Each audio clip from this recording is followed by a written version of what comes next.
Aquest dilluns s'ha presentat a l'Espai Armengol de la Seu d'Urgell la Fira Sant Armengol 2013, que es celebrarà el cap de setmana del 19 i 20 d'octubre. La fira és la més antiga de l'Estat, està a punt de ser mil·lenària. Els primers documents la daten des del 1048. La Fira Sant Armengol és una de les més importants de la província de Lleida i és un aparador importantíssim tant per la Seu com al Pirineu. Creiem que la Fira és el millor aparador que té la Seu, però també creiem que la Fira és el millor aparador que té el Pirineu, amb el producte estrella, el formatge, però també amb d'altres productes que ajuden a completar aquesta amplíssima oferta gastronòmica i de producte alimentari que hi ha a casa nostra i que té en la Fira de la Seu el seu principal aparador.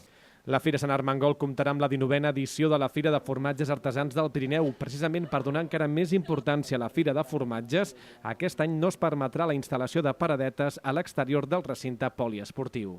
Molta gent aprofitava aquest impuls tan gran que té la Fira per fer negoci a fora. Clar, això que ens desvirtuava una mica fins al punt de que algunes persones havien passat pel carrer Major i no arribaven a la zona on hi havia la Fira d'Artesans del Pirineu.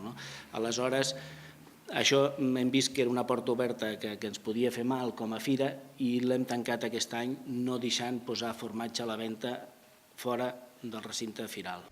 La Fira de Formatges Artesans del Pirineu mantindrà el preu del tiquet de degustació en els 8 euros, el mateix que l'any passat. Des del consistori calculen que si no plou, la Fira de Sant Armengol serà visitada per unes 60.000 persones durant el cap de setmana.